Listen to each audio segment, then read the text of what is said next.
You know that gut-wrenching feeling? That moment when you realize the person you love, the one you've shared your life with, has been systematically dissecting your soul for months, all while secretly living a double life? Well, imagine finding out they weren't just cheating, but actively plotting your financial ruin, and then they have the audacity to propose. What the hell would you do next? Jake and I were together for 3 years. The first two? Mostly great. But that last year? Pure, unadulterated psychological warfare. He became obsessed, checking my phone, interrogating me about where I was, who I was talking to. If a male coworker so much as texted me about a spreadsheet, he'd erupt in a jealous rage. He'd make these jokes in front of our friends, hinting I was unfaithful.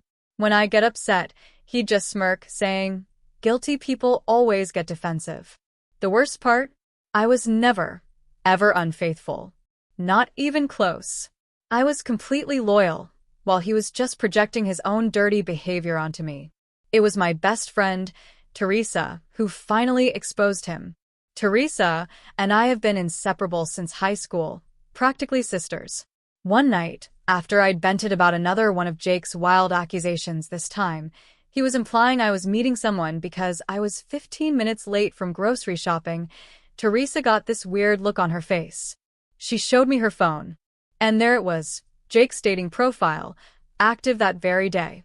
His bio shamelessly declared he was single and looking for fun. Teresa confessed she'd suspected for weeks. A friend of hers had matched with him and recognized him from pictures on my social media. Teresa had been quietly gathering evidence, wanting to be absolutely sure it wasn't some kind of misunderstanding before she broke my heart. That night, fueled by righteous anger and a bottle of wine, we formulated a plan. Teresa would create a fake profile and see just how far he'd go.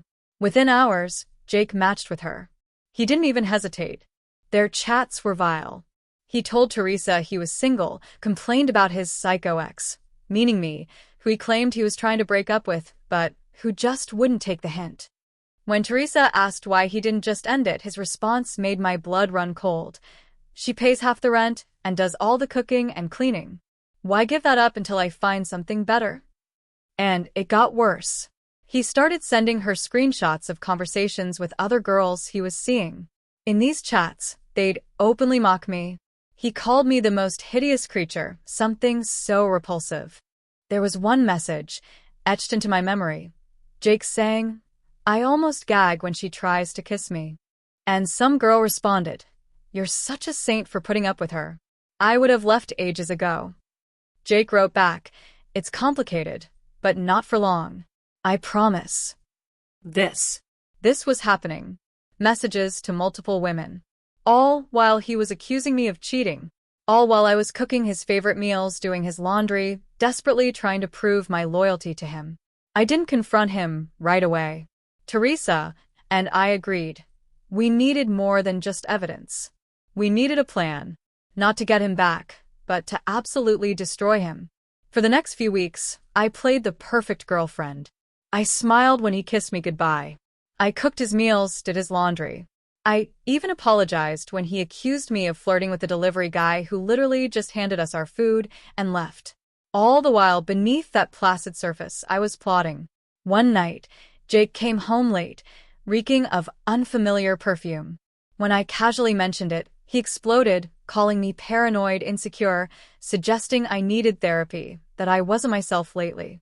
I just smiled, apologized, and mentally added another point to my growing list of reasons he deserved what was coming. Then I looked at our finances. We had a joint account for bills, but Jake also had his own savings account, which he constantly bragged about, how disciplined he was, how it was for our future. What a joke. I found large withdrawals on nights he claimed he was working late, expensive restaurants, hotel charges, gift shop purchases. That's when I knew exactly where to hit him, his ego and his wallet. I remember my cousin Vicky. Everyone always said we looked similar, but she was the prettier version of me. Thanks, family.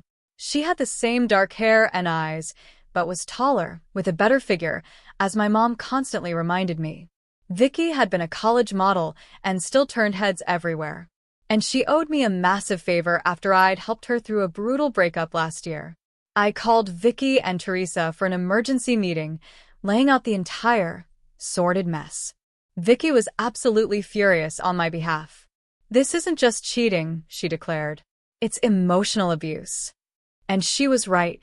Teresa showed Vicky all the evidence she'd gathered, and Vicky just couldn't believe someone could be so cruel while pretending to be the victim. By the end of our 3-hour conversation, I wasn't just angry. I was calculating. Cold. Ready.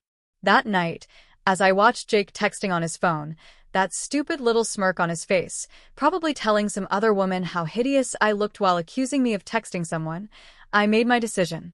I had my plan. Something that would make Jake regret every single word he'd ever said about me. Something that would hit him exactly where it hurt the most. Teresa and Vicky were all in. Together, we were about to teach him the lesson of a lifetime. Our plan was like something straight out of a heist movie, except it was real, and I was living it. We decided Vicky would accidentally run into Jake at his gym. He went to this fitness club downtown every Tuesday and Thursday, like clockwork. Supposedly for training sessions, but now I suspected he was just trolling for women. Vicky got a guest pass through a friend. We studied Jake's routine. He even posted workout selfies with timestamps. What a predictable dumbass. We knew exactly when to position her on the treadmill next to his favorite bench press. The first day of Operation Takedown, Vicky wore these insane leggings that made even me do a double take. She texted me from the gym. "Target acquired." He hasn't stopped staring since I walked in. What happened next was so predictable, it was almost boring. Jake accidentally bumped into her while getting a towel, started a conversation about protein shakes, asked for her number to share workout tips. By that evening, he was already texting her. I sat with Vicky on my couch, my stomach a knot of nerves, reading every message. Teresa brought wine and takeout, insisting we needed fuel for the psychological warfare ahead. The texts were exactly what you'd expect. Compliments about how fit she looked, questions about whether she was single, suggestions they grab a protein shake sometime. Here's the kicker. Jake had no idea Vicky was my cousin. We look similar, but not in an obvious way unless you're really paying attention. And Jake never really paid attention to me anymore. The plan was simple but devastating. Vicky would date him, get him completely hooked, make him spend obscene amounts of money on her, and then eventually we'd reveal everything. Meanwhile, I'd continue playing the unsuspecting girlfriend, secretly enjoying watching him dig his own grave, financially and emotionally. Vicky and Jake had their first date 3 days later. He told me he had a work event. I kissed him goodbye, told him to have fun, then immediately drove to Teresa's apartment, where we tracked the whole evening through Vicky's play-by-play texts. He took her to this ridiculously expensive restaurant he'd never taken me to, despite my hints about wanting to go there for our anniversary. Vicky said he ordered the priciest wine on the menu, bragged about his important job and his savings account. He even had the nerve to mention he was practically single and wrapping up a dead-end relationship. When Vicky sent us a bathroom selfie from the restaurant, I almost threw up. It was surreal seeing my boyfriend on a date with my cousin while I was sitting on my best friend's couch, eating popcorn and plotting revenge. Teresa kept reminding me it was all just more evidence of what a piece of trash he was, and that soon he'd pay for everything literally. Over the next few weeks, Jake became completely obsessed with Vicky. He started canceling our plans to see her, staying out later, coming home with this smug look on his face like he had some amazing secret. All while Vicky reported back everything to me and Teresa. The money spending started small dinners, small gifts, concert tickets. But Vicky was strategic. She'd casually mention some jewelry she liked while they were walking past a store. Next thing you know, Jake's dropping $500 on earrings to impress her. She'd talk about a weekend getaway spot she'd always wanted to visit, and suddenly Jake was booking hotels and making plans. The best part? Vicky would accidentally leave these gifts at his place, claiming she didn't want to lose them. But really, it was so he couldn't ask for them back later. Then she'd bring them straight to me. I now had a collection of expensive jewelry, designer bags, and even a fancy watch he bought her. All purchased with money he claimed he was saving for our future. As for the trips and experiences, Vicky had a system. She'd get Jake to book everything on his credit card. Then she'd find some excuse for why she needed cash for her half, which he'd immediately refuse because he was trying to impress her. Then, after the weekend, she'd Venmo me her fund money from Jake's cash. Sometimes I'd use it myself, but mostly I'd split it with Teresa and Vicky for what we called our revenge fund. We were building quite the nest egg. One weekend, Jake told me he had a business conference in a beach town 2 hours away. What he actually had was a romantic weekend with Vicky at a luxury resort. Vicky somehow convinced him she needed $800 in spending money for spa treatments and shopping. He handed it over without question. That money funded my spa day with Teresa at a local place while he was gone. We got the works, massages, facials, mani-pedis, all on Jake's dime. We even posted pictures, knowing Jake never looked at my social media anymore. The whole time, Jake was getting bolder with his lies to me. He started working late 4 nights a week. Had business trips on weekends. Once, he even claimed his mom was sick, so he could take Vicky to a wine country resort. His mom called me that same weekend to ask if we wanted to come over for dinner. I made up some excuse about Jake having food poisoning. Keeping up my end of the charade was exhausting. I had to pretend everything was normal. Had to keep cooking his meals, doing his laundry, smiling when he kissed me with the same lying lips he'd been using on my cousin. Things got more complicated when Jake started telling Vicky about his horrible girlfriend, meaning me. Vicky would record their conversations, legal in our state with one-party consent, and send them to me. Hearing him call me desperate and clingy and totally oblivious made me want to burn his entire life to the ground. The worst was when he told Vicky he couldn't wait to be done with a dead weight and that the only reason he hadn't broken up with me yet was because it's just so convenient having someone split the bills and do all the household crap. He literally called me his Roomba that also pays rent. When I heard that recording, I smashed a glass against the wall when Jake wasn't home. Teresa had to come over and help me clean it up before he got back.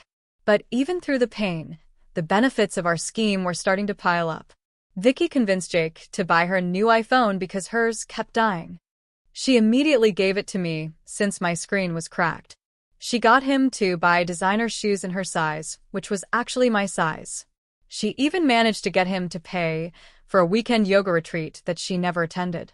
I went with Teresa instead, laughing the entire time about how Jake was funding my relaxation while believing I was at home doing his laundry. Around the 2-month mark, Vicky started phase 2 of our plan. She began talking about how stressed she was at work, how she needed a real vacation. She strategically mentioned. Vicky kept sending him pictures of the place, talking about how it would be the most romantic week of their lives. I watched from the shadows as Jake started selling things to fund this trip. His prized vintage guitar collection that he'd never let me even touch? Sold on eBay. The expensive watch his grandfather left him? Pawned.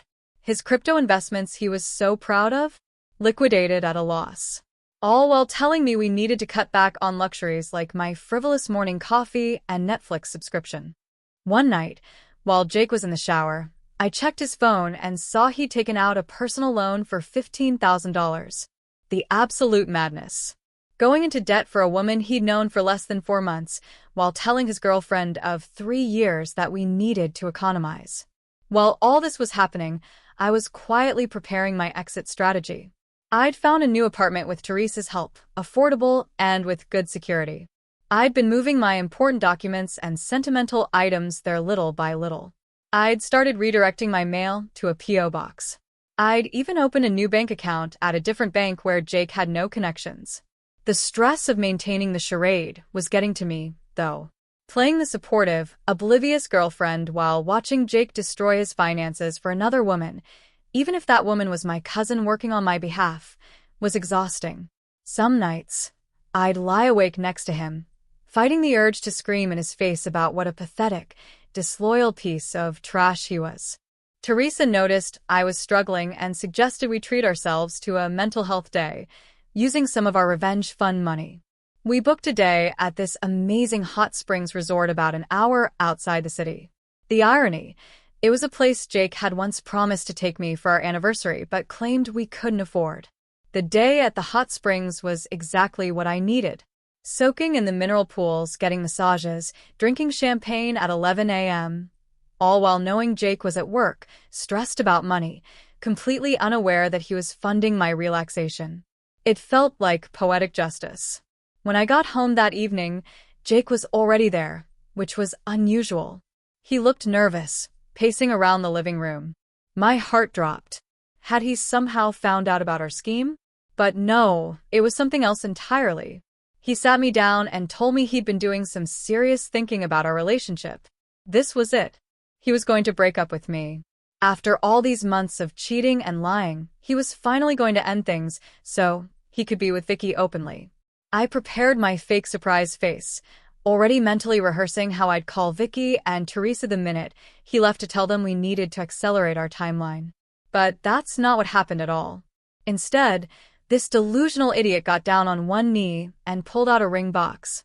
A fiancé engagement ring. He started saying how he'd been distant lately because he was working through some personal issues, but had realized I was the one he wanted to spend his life with. That sometimes people don't appreciate what they have until they almost lose it. That he wanted us to start fresh. I was literally speechless. This was his plan.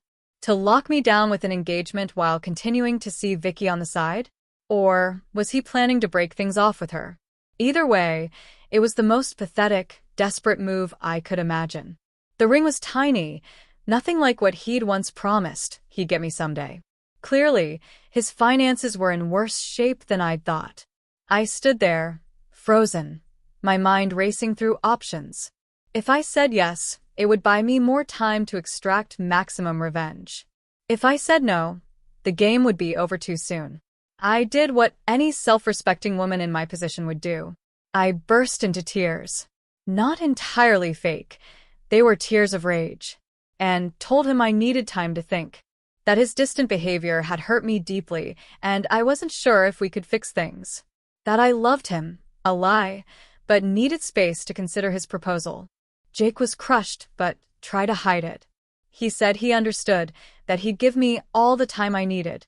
He even suggested I go stay with my parents for a few days to clear my head. I almost laughed out loud. He was trying to get me out of the apartment, so he could have Vicky over. I pretended to agree, packed a bag, and went straight to Teresa's place. The minute I arrived, I called Vicky and filled her in on this insane new development. She couldn't believe it either. What kind of psychopath proposes to one woman while actively planning an expensive romantic vacation with another? We decided to use this new situation to our advantage. Vicky would act especially needy and demanding in the coming days, really pushing Jake to his financial limits. Meanwhile, I'd string him along about the proposal, asking for time and space while actually using that time to finalize my escape plan. Over the next week, I stayed at Teresa's, but maintained daily contact with Jake. I'd text him things like, still thinking and need more time, while he responded with increasingly desperate messages about how much he loved me and how he'd do anything to make our relationship work. 10 days after the proposal, Jake called me, sounding stressed. He needed to talk to me about something important in person. My heart raced. Had he somehow figured out our scheme? I agreed to meet him at a coffee shop the next day, then immediately called Vicky and Teresa for an emergency strategy session. We decided I'd wear a tiny microphone. Teresa had one from her journalism days, so they could listen from Teresa's car parked nearby. If things went south, they'd be right there to intervene. We also prepared a cover story in case Jake had somehow discovered what we were doing. What Jake wanted to talk about wasn't our scheme at all. It was money. He confessed he'd made some bad financial decisions recently and was in serious trouble. He'd maxed out his credit cards, taken out loans, and even borrowed from friends. He needed my help to get back on track. Specifically, he wanted me to take out a loan in my name to consolidate his debts. He promised he'd pay it back, that it would only be temporary. He even suggested it could be the first step in our life together, proving we were a team who helped each other through tough times. I sat there, stunned at the audacity. This man had spent thousands on another woman, lied to my face for months, and now wanted me to go into debt to solve his financial problems he'd created by trying to impress my cousin. It took everything in me not to throw my hot coffee in his face. Instead, I told him I needed to think about it, that it was a big decision, that I was still processing his proposal, and this added a whole new complication. I could see the desperation in his eyes as I left, promising to let him know soon. The minute I got back to Teresa's car, we all burst out laughing. The sheer nerve of this man was almost impressive. Vicky immediately started planning the next phase. She would tell Jake she'd gotten an unexpected bonus at work and could now contribute significantly to their vacation. All he needed to do was complete the bookings, and she'd reimburse him for her share. Of course, that reimbursement would never come, but Jake didn't know that. Over the next few days, Jake secured the final bookings for their Bora Bora trip. He'd had to borrow money from his brother to cover the last few thousand, but it was done. All non-refundable. All booked under both their names. The vacation was scheduled to start in exactly 2 weeks. Their flights would leave on a Friday morning, which meant we had 12 days to execute the final phase of our plan. And Jake had no idea what was coming. No idea at all. Those final 12 days before Jake's romantic Bora Bora getaway, LOL, were some of the most stressful and exhilarating of my life. We had everything planned down to the minute. But there was always the risk he'd figure something out, or that Vicky would slip up somehow. Meanwhile, Jake was getting increasingly desperate about money. He kept texting me about that loan, saying things like, "I wouldn't ask if it wasn't important, and this is about our future together." The audacity of this man, thinking I'd go into debt for him while he was planning a luxury vacation with another woman. I mean, technically it was my cousin working on my behalf, but still. I finally agreed to meet him for dinner to discuss our relationship and the loan situation. I chose this mid-range restaurant where we'd had our first date, partly for the symbolism and partly because I knew he couldn't afford anything fancier. At this point, I spent extra time getting ready, making sure I looked amazing, hair perfect, makeup flawless, wearing this red dress he'd always loved. When I showed up, Jake's face lit up with hope. He'd been worried I was going to end things, but my appearance suggested otherwise. We ordered food and made awkward small talk while he kept glancing at my left hand, noticing I wasn't wearing the sad little engagement ring he'd given me. Finally, I cut to the chase.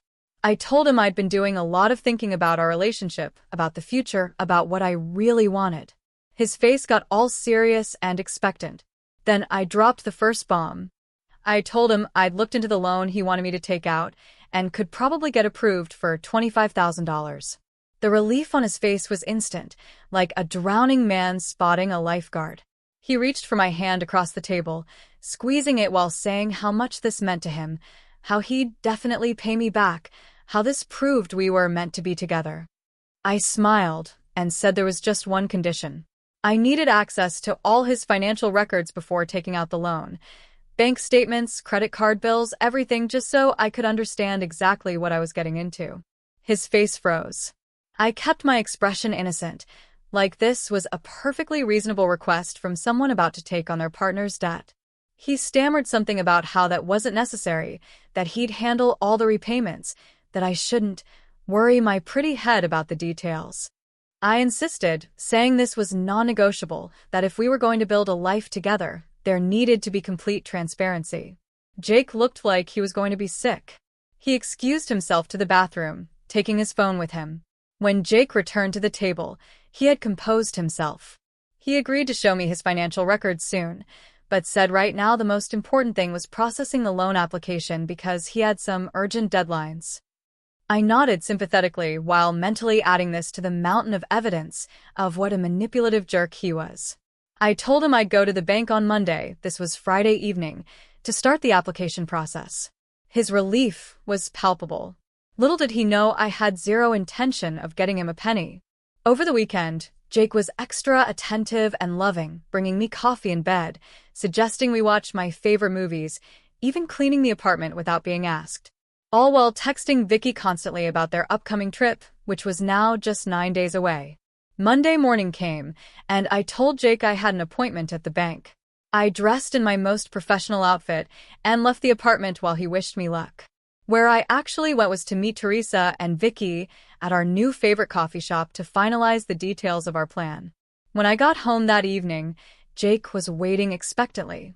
I told him the bank needed more time to review my application, but that things looked positive. He tried to hide his disappointment and stress, but I could see his hands shaking slightly as he hugged me. 4 days before the trip, Vicky played her MasterCard. She called Jake, crying, saying her grandmother had just been hospitalized and she might need to fly home to see her instead of going to Bora Bora. Jake panicked, started offering solutions. Could they postpone the trip? No. Non-refundable. Could her grandmother wait? She acted shocked he would suggest that. What if he went with her to see grandmother instead? No. Family only during health crisis. After letting him stew for 24 hours, Vicky called back with good news. Grandmother was stable, and the doctor said there was no need for immediate concern. The Bora Bora trip could proceed as planned. Jake was so relieved he actually sent her flowers as a feel-better gift for grandmother. Flowers that were delivered to my new apartment where Vicky was actually staying half the time now as we prepared for the final phase. 2 days before the trip, Jake was a complete mess. The bank, aka me, still hadn't approved the loan he desperately needed. He was trying to pack for Bora Bora while hiding his suitcase in the closet whenever I was home. He was juggling texts between me and Vicky, trying to keep both relationships afloat. It was almost sad how pathetic he'd become. Almost. The night before the big trip, I told Jake I needed to talk to him about something important. His face went pale. He probably thought it was about the engagement or the loan. Instead, I told him I was going to stay with Teresa for a few days because I needed space to think about our future. His relief was visible. This solved his problem of how to leave for the airport without me asking questions. What Jake didn't know was that while he was at work the previous day, I'd already moved most of my remaining belongings to my new apartment. All that was left were some clothes and toiletries I could easily fit in one suitcase, which I packed while he was in the shower. As I was about to leave, Jake hugged me tightly and said he hoped I'd have an answer about our future when he got back from his business trip on Sunday. The fact that he could lie to my face so convincingly after 3 years together still astounded me. The moment I closed the apartment door, our final countdown began. Operation Complete Destruction was officially underway. I went straight to Teresa's place, where Vicky was waiting. We ordered pizza, opened champagne, and went over our plan one last time. Tomorrow morning, Jake would head to the airport thinking he was about to have the romantic getaway of a lifetime with his gorgeous secret girlfriend. Instead, he was about to have the worst day of his life. We barely slept that night, too wired with anticipation. At 6 a.m., Vicky texted Jake. "Good morning. So, excited for today. Can't wait to see you at the airport." Jake responded immediately. "Just finishing packing. See you at Terminal 3 at 8:30. Can't believe we're finally doing this." At 7 a.m., we watched through the apartment building security app as Jake left with his suitcase, looking happier than I'd seen him in months. The minute his car pulled away, Teresa, Vicky, and I got into Teresa's car and headed to the airport ourselves. Not to fly anywhere, just to witness what was about to unfold. We arrived at Terminal 3 around 8:15 and positioned ourselves at a cafe with a perfect view of the check-in counters. Jake arrived at 8:25, looking around eagerly for Vicky. He checked his phone, texted her, then went to stand in the check-in line for his flight.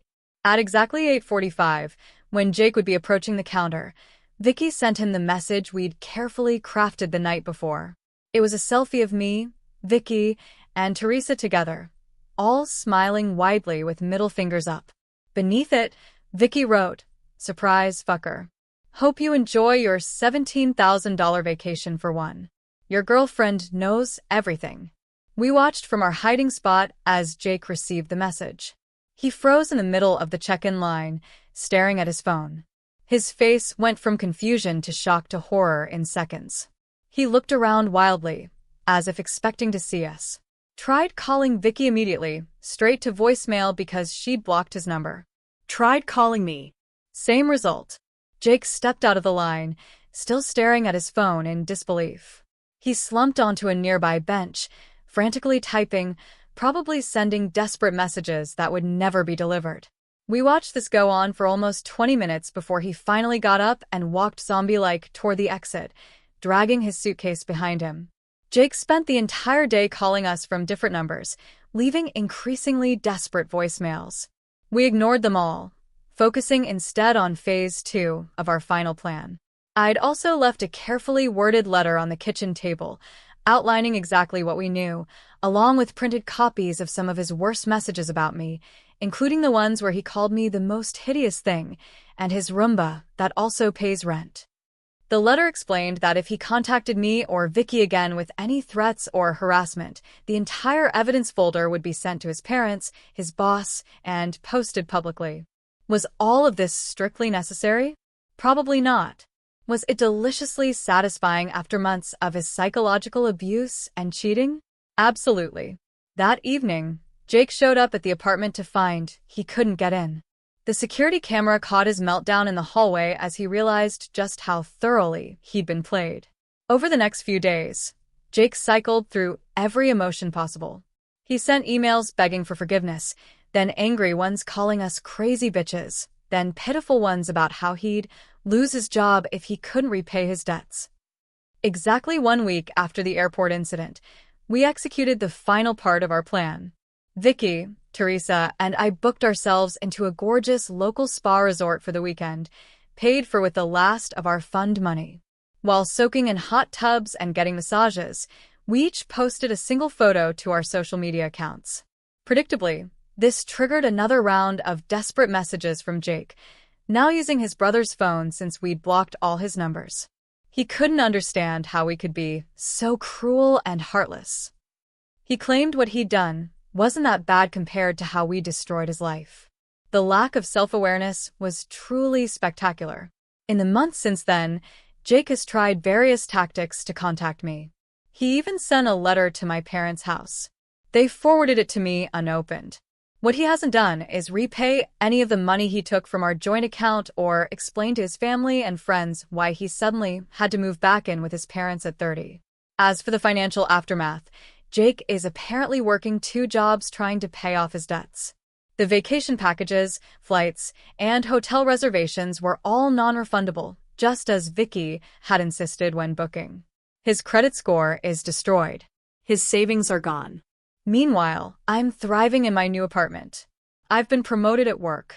I'm wearing designer clothes and jewelry that technically Jake paid for. I'm planning a real vacation with Teresa and Vicky next summer, one that we will pay for with our own money because we're not pathetic cheaters who have to manipulate people to get what we want. Last week, Jake showed up at my apartment building at 3 a.m., clearly drunk, crying into my Ring doorbell camera about how he'd made the biggest mistake of his life and would do anything for another chance. I watched the live feed from my phone, cozy in bed, and did the only reasonable thing. Sent the video to Vicky and Teresa so we could all laugh about it together. Then forwarded it to building security to have him removed from the property. 20 missed calls later, he finally gave up. I slept like a baby that night, knowing he was suffering while I was absolutely thriving. That, my friends, is what you call karma. And it is beautiful. So, tell me, if you had been in my shoes, if you found out your partner was not just cheating but actively humiliating you and bleeding you dry, would you have sought this level of revenge? Or would you have handled it differently? I'm genuinely curious to hear your thoughts.